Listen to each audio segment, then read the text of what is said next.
Dans cet exercice, un CP majeur de 2018, on s'intéresse à une fonction g de deux variables x et t, x dans R et t dans R plus étoile, qui est égale à sinus xt sur exponentielle t-1, et on pose après f de x, qui est égal en fait à l'intégrale de 0 à plus infini de g de xt dt, donc c'est une fonction définie par une intégrale à paramètres, donc sous réserve d'existence bien sûr. Donc première question, on nous demande de déterminer g de xt à x fixé.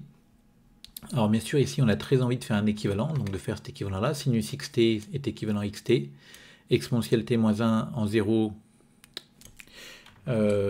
exponentielle t-1 va être équivalent à t, et donc du coup on obtiendrait que c'est équivalent à x, donc ça tend vers x, oui, sauf qu'on n'a pas le droit de le faire pour x égale 0, parce que pour x égale 0, au numérateur on aura dit équivalent à 0.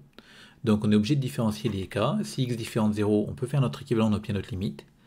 Si x égale 0, g de 0t vaut 0, parce que le sinus de xt vaut 0, donc ça tend vers 0, qui est bien égal à x, et dans tous les cas, on a bien la limite de g de xt qui est égal à x. Alors si on veut éviter cette disjonction de cas, on peut le faire en faisant, plutôt que faire un équivalent, on peut faire un développement limité, en écrivant que mon sinus xt, ça va être un xt plus petit o de t, en bas je vais avoir un t plus petit o de t, et je vais pouvoir simplifier par t, en haut et en bas, et j'obtiendrai du x plus petit o de 1 sur 1 plus petit o de 1. En haut, ça tend vers x, en bas, ça tend vers 1, donc ça tend vers x. Ensuite, déterminer l'ensemble de définition d de f. Donc on cherche à savoir quand est-ce que cette intégrale-là converge. Bon, mais si on est un petit peu malin, on va regarder un petit peu plus loin dans les questions. Donc je vous rappelle que dans un sujet de concours, il est bien sûr si on a énoncé sous les yeux, de prendre quelques questions d'avance. Et on va nous demander aussi de montrer que f est de classe C1. Donc on sait qu'une des hypothèses, ce sera de dire que la fonction qui est à l'intérieur, c'est-à-dire la fonction g de xt, qui a t associé g de xt, est intégrable. Donc plutôt que faire uniquement de la convergence, on va faire de l'intégrabilité, comme ça on aura pris de l'avance pour la question 4. Donc on regarde notre fonction qui a t associé g de xt, donc elle est continue sur 0 plus infini, sans problème ici, ouvert. Alors bien sûr j'ai fixé un x dans R avant.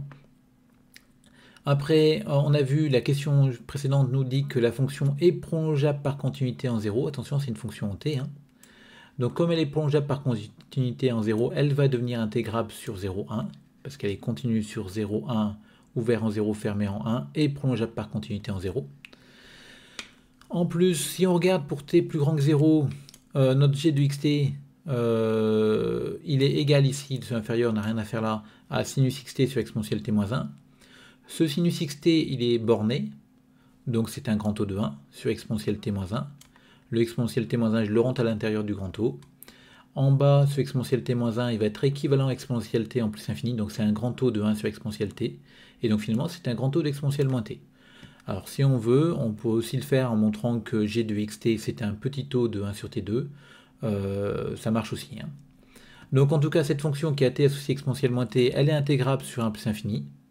Et comme elle est intégrable sur 1 plus infini, par comparaison, ma fonction qui a t associée g de xt va être intégrable sur 1 plus infini. Attention ici, on est peut-être tenté pour certains d'entre vous de se dire, bah tiens, mais si j'ai un grand O de exponentielle moins t, comme exponentielle moins t est intégrable sur 0 fermé plus infini, j'obtiens que g va être intégrable sur 0 fermé plus infini. Mais non, on ne peut pas ici, parce qu'on a vu qu'on avait un problème ici en 0 et en plus infini. Le grand O que je viens de faire là, c'est un grand O quand t tend vers plus infini. Et comme c'est un grand O quand t tend vers plus infini, ça va me permettre de régler mon problème d'intégrale impropre en plus infini uniquement et pas en 0. Donc on sera obligé d'étudier les deux séparément. Rappelez-vous, quand vous étudiez une intégrale impropre, il faut avoir un seul point, entre guillemets, d'impropreté.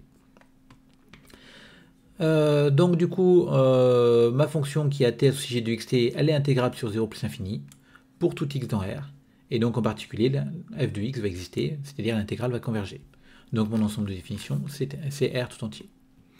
Après, on pose un de t égale ça. On vous demande de démontrer que la série des un de t converge pour t appartenant à 0 plus infini. Mais ici, on voit qu'on peut écrire un de t sous la forme sinus xt fois exponentielle moins t puissance n. Et donc c'est une série géométrique de raisons exponentielle moins t. Comme t est strictement positif, la raison est comprise strictement entre 0 et 1. Et donc du coup, on va avoir convergence de cette série-là. Et on peut calculer sa somme facilement, vu que c'est une série géométrique. Et on obtient que la somme des un de t on va tomber sur g de xt. Bon, ensuite, donc question 4, montrer que f est de classe C1. Donc là, f c'est défini comme une intégrale à paramètres. Donc on va pouvoir utiliser notre théorème. Donc les différentes hypothèses. La fonction g en t est intégrable sur 0 plus infini, donc ça on l'a vu dans la question 2, d'où l'intérêt d'avoir fait l'intégrabilité encore une fois. À t fixé, on a la fonction qui a x associe g de xt qui va être de classe C1 sur R, parce que globalement c'est un sinus, hein, donc il n'y a pas de problème. Sa dérivée des ronds g sur des ronds x, elle est continue, alors c'est égal à ça, elle est continue par morceau en t. Pareil, ici il n'y a pas de souci particulier, on est sur 0 plus infini ouvert, donc on n'a pas de problème avec le dénominateur qui ne s'annule pas. Et enfin, on doit avoir l'hypothèse de domination, donc on prend tout x dans R, tout est dans 0 plus infini, et on doit majorer cette fonction-là en valeur absolue par une fonction phi qui ne dépend que de t. Et pour majorer, c'est relativement simple ici, parce que le t est positif, le exponentiel t-1 est positif, et le cosinus xt en valeur absolue, on va le majorer par 1 tout simplement. Donc on obtient cette fonction phi de t qui est là. Et cette fonction, on va démontrer qu'elle est intégrable, parce qu'il faut avoir l'intégrabilité. Donc déjà, elle est continue sur 0 plus infini. Donc on a un problème en 0, un problème en plus infini. En 0, cette fonction phi de t, elle est équivalente à t sur t en bas, parce que exponentielle t-1 est équivalent à t. Donc elle tend vers 1. Donc phi est prolongeable par continuité en 0, donc intégrable sur 0,1. Et en plus infini, on a phi de t, on va démontrer que c'est un petit taux de 1 sur t2. Donc pour ça, on multiplie par t carré, ce qui revient à diviser par 1 sur t2. On obtient cette quantité-là qui tend vers 0 par croissance comparée. Et donc j'ai bien obtenu mon petit taux de 1 sur t2. Et comme la fonction qui a t associée à 1 sur t2 est intégrable sur 1 plus infini, par comparaison, ma fonction phi va être elle aussi intégrable sur 1 plus infini et sur 0,1, donc intégrable sur 0 plus infini ouvert. Donc on a toutes nos hypothèses de théorème de dérivation des intégrales à paramètres, et donc on peut conclure que f est de classe C1 sur R, et pour tout x dans R, f' du x, c'est l'intégrale sur mon ensemble d'intégration, donc ici 0 plus infini, de la dérivée de g par rapport à x de xt, c'est-à-dire cette fonction-là. Bon, question suivante, on nous demande de montrer que f de x est égal à ça. Donc on a vu dans la question 3 que la fonction g de xt, on pouvait l'écrire comme la somme des un de t pour tout t strictement positif. Donc ça veut dire que la fonction qui est à l'intérieur de l'intégrale ici, je vais pouvoir l'écrire comme une somme. Et comme on veut une somme à la fin, l'idée ça va être d'intervertir la somme et l'intégrale. Et donc a priori on va essayer de faire un théorème d'intégration terme à terme en espérant que ça marche. On vous rappelle cette inégalité-là. Pour information, cette inégalité-là se démontre avec l'inégalité des accroissements finis, appliquée à la fonction sinus entre 0 et y, sachant que la dérivée de la fonction sinus c'est cosinus, qui en valeur absolue est majorée par 1, et donc on écrit l'IAF et ça marche tout seul. Bon, en tout cas ici, donc, on doit vérifier différentes hypothèses pour notre théorème d'intégration terme à terme. Donc on va écrire que, elle est où g de xt, c'est la somme des un de t. Donc on doit vérifier les choses sur ces un là. Donc les un, à chaque fois, sont continus sur R+, et un de t va être plus petit que exponentielle moins nt. Alors pourquoi plus petit? Parce qu'il y a le sinus que je majeure par 1. Hein. Et cette fonction qui a t associée exponentielle moins nt, elle est intégrable sur R+, c'est du cours. On a vu dans le cours que toutes les fonctions de la forme exponentielle moins at avec a strictement positif étaient intégrables sur R+. Donc là, ici, a égale n. Donc tout va bien. Donc par comparaison, ma fonction un va être intégrable sur R+, donc en particulier sur R+ étoile, parce qu'ici on se place sur R+ étoile, pour que G soit bien défini partout. Ensuite, la série de fonctions un converge simplement vers la fonction qui a t associée g de xt, donc ça on l'a vu dans la question 3, et cette fonction qui a t associée g de xt est continue par morceau sur 0 plus infini. Donc un intégrable, c'est bon. La convergence simple vers une fonction continue par morceau, c'est bon. Donc maintenant, on doit montrer que la série des intégrales de valeurs absolues de n de t converge. On va démontrer ça.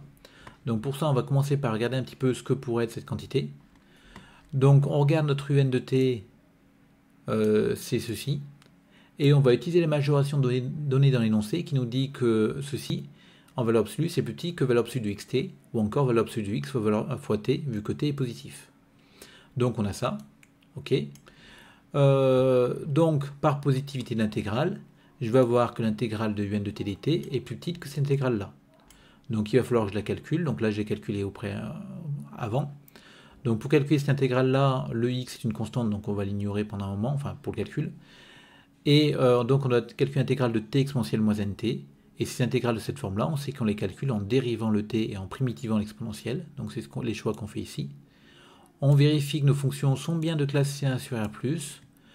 Attention maintenant au niveau de l'intégration, il faut bien vérifier que la limite de u de t v de t est égale à 0 en plus infini, et uniquement en plus infini, parce que j'ai C1 sur R+, donc je n'ai pas de problème en 0, j'ai juste un problème en plus infini.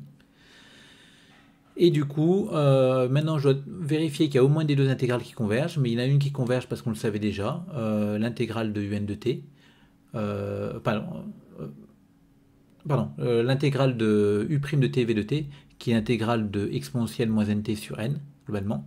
Donc celle-ci, elle converge d'après le cours, vu que n est strictement positif. Et donc par intégration par partie, l'autre intégrale converge aussi. Et on va avoir le calcul qui nous dit que ça fait 1 sur n2. Et c'est pour ça qu'on fait la positivité de l'intégrale que maintenant, parce que dans la positivité de l'intégrale pour les intégrales impropres, il faut avoir la convergence des deux intégrales, que je n'avais pas au préalable, et donc je ne pouvais pas écrire la positivité avant. Maintenant que j'ai la convergence des deux intégrales, donc celle qui me posait problème, c'est surtout celle-ci, je peux l'écrire et j'obtiens que l'intégrale de la valeur absolue de n est plus petite que finalement x sur n2. Or, la série, alors c'est-à-dire que c'est donc un grand taux de 1 sur n2. Or, la série des 1 sur n2 converge parce que c'est du Riemann. Donc, par comparaison, la série des intégrales des valeurs absolues converge. On a toutes nos hypothèses maintenant pour appliquer notre théorème d'intégration terme à terme. L'intégrabilité des un, la convergence simple vers une fonction continue par morceau, la convergence de la série des intégrales de valeur absolue.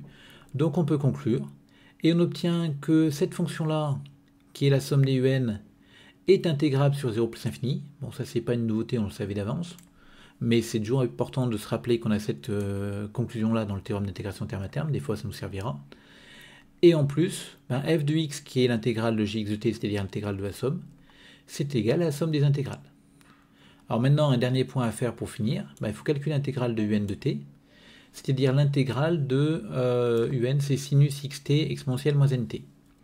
Donc pour calculer cette intégrale-là, je vais voir le sinus comme la partie imaginaire d'un exponentiel ixt, et du coup, je vais me dire que l'intégrale de un de t, c'est l'intégrale de cette partie imaginaire. Jusqu'ici tout va bien, parce qu'on a vu que cette intégrale-là convergeait, et j'ai envie de sortir la partie imaginaire. Attention à ce égal-là, on a le droit de le faire qu'à partir du moment où cette intégrale-là complexe converge. Donc on démontre d'abord la convergence de cette intégrale-là, en remarquant que cette fonction-là est continue sur R+, et elle est intégrable sur R+, pourquoi?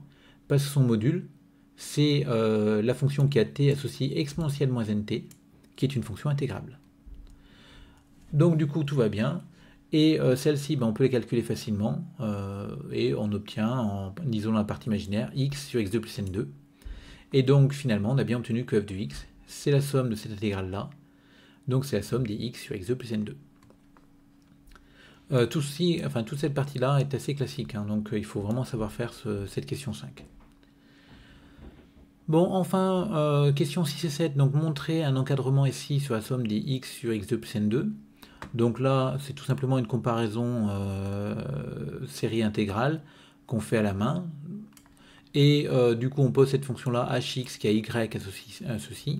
Donc faites bien attention que notre variable ici d'intégration, ça va être le y. Et on a remplacé le n par y. Cette fonction est décroissante. Et après, tout marche bien, il suffit de l'écrire. Je vais le passer rapidement, mais tout marche très bien. Là, dans le corrigé, je choisis de le faire en deux temps. D'abord, la minoration de ma somme, puis la majoration de ma somme.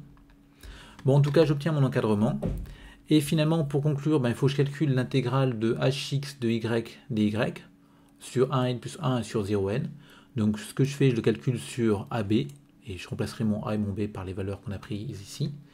Et c'est pareil, c'est une intégrale qu'il faut savoir calculer, qui n'est pas si simple que ça à calculer. N'oubliez pas que votre variable d'intégration ici, c'est le y. On a le dy pour le rappeler. Et donc pour calculer cette intégrale-là, on a envie de faire apparaître du 1 plus u carré au dénominateur, pour essayer d'y voir la dérivée d'une arctangente. Donc on factorise par x carré en bas. Pareil, on fait en haut, donc il me reste 1 sur x en haut, donc on simplifie l'x carré. Et du coup, il me reste en dénominateur 1 plus y sur x au carré. Et si je pose u égale y sur x, ma dérivée, encore une fois, n'oubliez pas quelle est la variable, hein, c'est y, ça va faire 1 sur x. Et donc ici, j'ai du u' sur 1 plus u2, qui se primitive en arctangente de u. Et donc quand je remplace en b en a, j'obtiens ça. Donc finalement, quand je me resserre de ces calculs-là pour remplacer ici et là, j'obtiens que ma somme partielle de la série des hx de n, donc c'est-à-dire la série des x sur x2 plus n2, ou encore le f de x finalement, c'est compris entre ces deux quantités-là. Et quand je vais tendre le grand N vers plus infini, j'ai le droit de le faire parce qu'à droite, à gauche et au milieu, il y a bien une limite. Au milieu, parce que la série converge. On obtient cet encadrement-là. Donc f de x est compris entre pi sur 2 et pi sur 2 moins arctangente 1 sur x. Et finalement, quand on fait tendre le x vers plus infini, à gauche, ça tend vers ici arctangente de 0, c'est-à-dire 0. Donc ça tend vers pi sur 2. Et du coup, le théorème des gendarmes s'applique et me dit que la limite de f de x est aussi égale à pi sur 2.